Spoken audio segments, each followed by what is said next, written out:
As promised, time now for our Spotlight program. Lee Devitt, Jefferson County Supervisor, steps in the studios, and we're going to be talking a lot about today the presentation that was made by Heartland Co-op yesterday at the Supervisors meeting on the planned 4.4 million bushel grain terminal just east of Fairfield. So let's jump right into it, Lee. First of all, welcome to the program. Thank you. In general, can you explain the project? We don't get into details right yet, but sort of explain in general what the project is. Well, as you mentioned, Heartland Co-op is they're a fairly good-sized company with facilities in 23 counties. Some of their facilities, I believe it's 5 or 6, have feed mills. This one probably will not. Well, definitely in the beginning will not, and probably in the future will not. There is a possibility that LP might be added at a later date, depending upon how the natural gas thing goes as far as grain drying and stuff is concerned. But as you indicated, there will be 3 phases to the project, but initially the first 2 phases, and the third phase would be additional grain storage capacity, depending upon the growth of the business in this area as to when the third phase would begin. But the first 2 phases will be complete and hopefully would be receiving grain in the fall of 2015. We're looking at a railroad spur there, which Burlington Northern has agreed to put in, and that will allow them to load railroad cars and ship the grain right from there. We will be looking at paving some roads, more specifically Nutmeg and Osage. There is a small strip of concrete there for folks that aren't familiar with the area we're talking about. It's just east of Overland Sheepskin Building. There is the remainder of highway when they were working on the bypass, which will be used as a frontage road.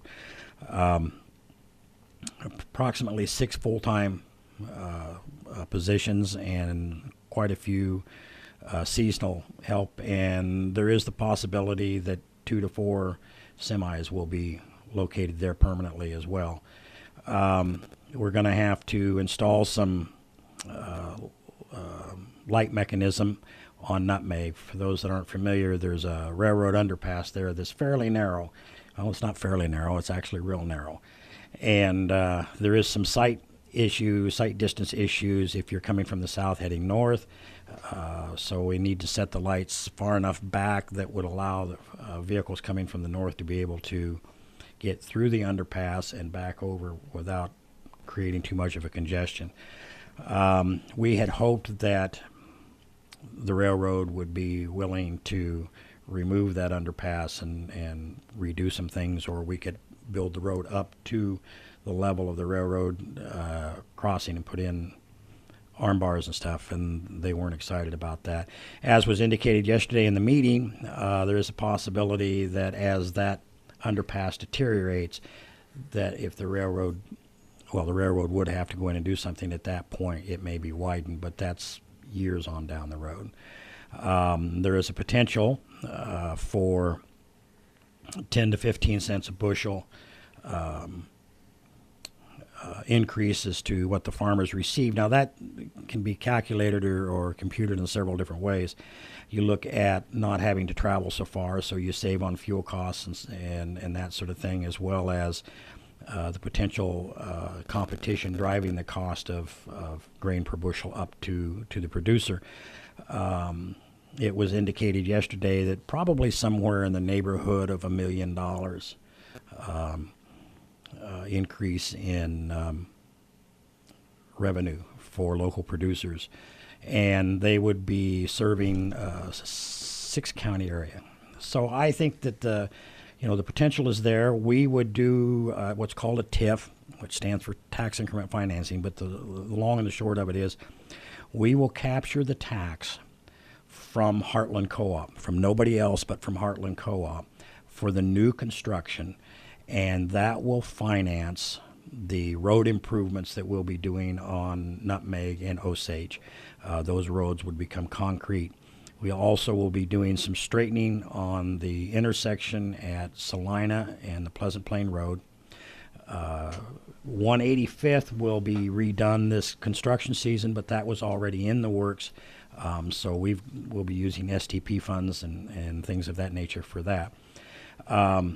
I want to make sure that folks understand that the property taxes that are currently being collected on that 160 acres of land will continue to be collected and will be continued to be dispersed with the current formula, with the percentage going to the school district and to the county and to the townships and so on and so forth. That will not change. The TIF will only capture new construction, and it will not impact neighbors to the east, west, or north as far as any new construction or anything that they would be doing on their properties. It will go from the outside edge of the right-of-way to the outside edge of the right-of-way as far as county right-of-way goes, but it will not encompass, for example, Overland Sheepskin across the road.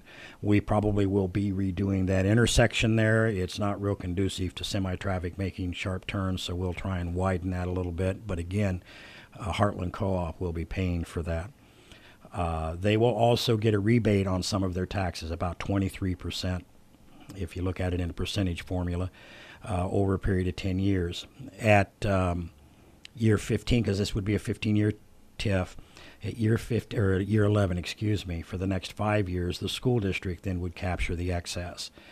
But the excess is that amount over and above what the county needs to fund its bond issue, or its bond that we took out to do the infrastructure improvements.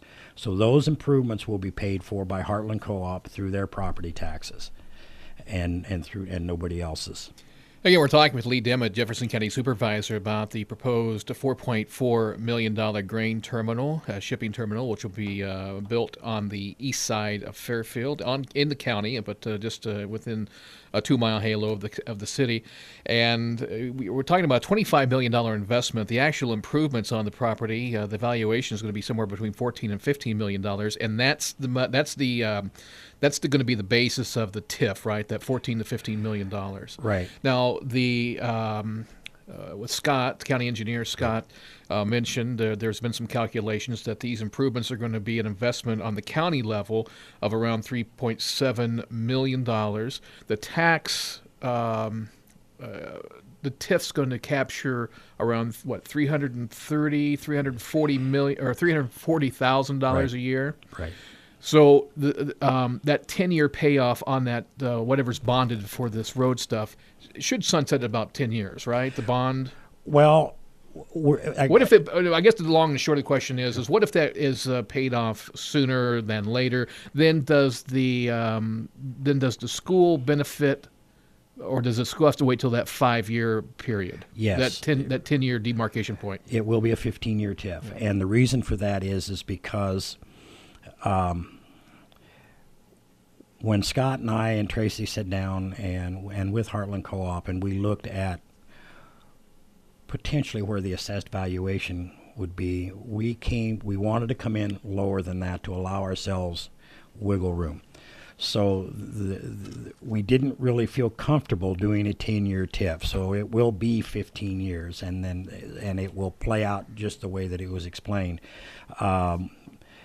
With your $3.7 million, if you round it just roughly to 4, and you're looking at $338,000 a year, in 10 years you'd get $3.8 million, but you're going to have interest on that and that sort of thing. So, and again, that scenario was based on a certain valuation. We felt that it was smart to come in and look at it as a $10 million valuation and base all of our figures on that, so that we wouldn't have to do some type of creative financing or thinking down the road if the valuation wasn't as high as what we had hoped it would be. At that point, though, if the TIF, or if the $3.7 million is paid off early, then yes, we can.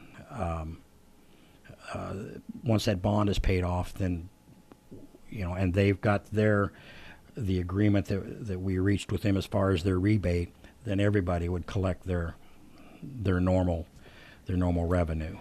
Again, we're talking with Lee Dimma, Jefferson County Supervisor. I thought it was interesting when Todd Phillips, who was a risk management specialist with Heartland Co-op, was talking about producers in this area. And in the 6-county area they expect this to service, there's 100 million bushel of corn. I think the figure was thrown out there, 20 million in beans. 25 million in beans. That producers are there's sort of a captured market here. There's a limited a market for that grain. This really expands it now on a global basis. Right, and as he indicated, the way that the spur will be designed, when we get it set up, those cars can go east or west. They can go, in either direction. And the other thing is as the name would suggest, it is a co-op, so it is farmer owned. So our producers will be or have the opportunity to become part of that co-op. So I think that's the part that I'm the most excited about. The economic development, obviously notwithstanding, but the economic development is geared towards our producers. And obviously, once they're up and going and we get through the TIF, the county and the school district and everybody will receive some significant tax revenue that currently doesn't exist. But for me, more importantly, our producers will receive revenue that currently doesn't exist. And I think that benefits not only Jefferson County, but it will benefit, the outlying counties. And I also see, and I mean, I'm not a visionary or anything of that nature, but I do see the potential for other development right out there in that area. I mean, I would think that if a person had the financial wherewithal, I could see with the amount of truck traffic and stuff that would be there, whether it's a truck stop or a cafe, or, I mean, not necessarily high rises or anything of that nature, but things that, development that would, the kind of development that Heartland Co-op or that type of development would need for support. And I also think that, as was indicated yesterday, competition is a good thing. And initially, when we had some discussion, you were there, Steve, and there was some talk that some folks may take a hit, and I absolutely agree with that. Some folks will take a hit, but in the broader picture, I think that if we move forward and they are able to move forward with this project, that in the end, more will benefit. And we had some producers that were there yesterday that expressed that same sentiment. So I'm hoping that the board and Heartland Co-op's board, that we can get together and get this ball rolling, and that the general public, after having an opportunity to be more involved in the discussions as we move forward, that they will see it as a positive project. Lee Demon, again, our guest today. Lee, we have a few more minutes left on the program. So where it goes from here, you mentioned that the Heartland Co-op, it's a final approval. It goes to the Heartland Co-op, their board for approval. From someone who's sat in on these meetings in different stages, not just this, but others over the years, they wouldn't invest a lot of time and resources putting this plan and package together if it wasn't a foregone conclusion it was probably going to be approved. So let's go on the assumption that it's going to be approved. What are the next steps now between the county, the co-op? Also, we haven't mentioned FIDA and Tracy Vance, who, can you imagine the hours that he's put in on this thing? Yeah, I can.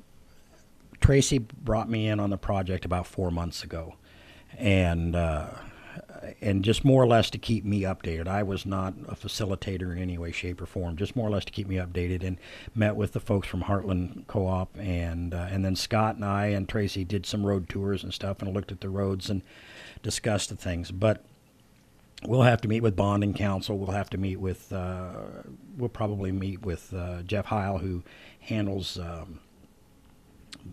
Northland Securities, and to figure all of that out, we'll have to pass some resolutions. The county attorney and the bonding attorneys will get together. There's a lot of paperwork and a lot of hoops to jump through. As Tracy indicated yesterday, we need to try and put this all together, to bring this all together in the next 6 weeks, holidays notwithstanding. But I agree with your assessment that Heartland Co-op is very positive about the program and wouldn't have done all the legwork. And as was indicated yesterday, they spent about 4 years on this project, and of course the options to buy, and so. If I remember correctly, there were five other sites vetted for this project, and this one just sort of lent itself to it. Right. There were, and even within Jefferson County, there were some sites that might have been, well, I can't think of the word I'm looking for, better, but the railroad circumstance, obviously, Nutmeg is probably the biggest detriment to the project because of that narrow underpass.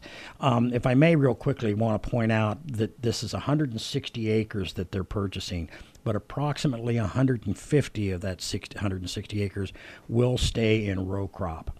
Well, it's a big train loop. Right. I mean, to get 110 rail cars, you need a pretty big loop. So, yeah, that's going to be the impressive part about it. And I very impressed with all the legwork and as you indicated, the hours that Tracy has put into this, and then with his transition from FEDA director into law enforcement, still, as he indicated yesterday, will be staying on board with this project until its fruition, and I am. You can't believe how grateful I am for that, because he has been the driving force behind this, and his expertise, and is without him, and obviously Heartland Co-op, this wouldn't even be where it's at, and so we need him to continue to drive that forward, and I think we'll get it done. I want public input. I want the public to be part of this process. We're not trying to fast track anything in terms of trying to pull the wool over somebody's eyes, but these things do fast track once these companies have to have a decision. We had some folks that were at the meeting yesterday that wanted to know if there would be other meetings. There will be other meetings. Nothing is etched in stone yet, either on our behalf or on Heartland Co-op's behalf, but I do believe that yesterday's meeting and the general tenor of the meeting would indicate that, that we are just, we're right there. We're on the opposite street corners, getting ready to meet in the middle of the crosswalk. Working on parallel fronts, and I think Dick Reed said it best, that the board works they're very transparent in what you do and the dealings you have within the county. So, well, again, it's a 4.4 million bushel grain shipping terminal planned for just east of Overland Sheepskin, yes. Overland Outfitters. Construction could start the spring of 14, and they would be accepting grain in the fall of 15.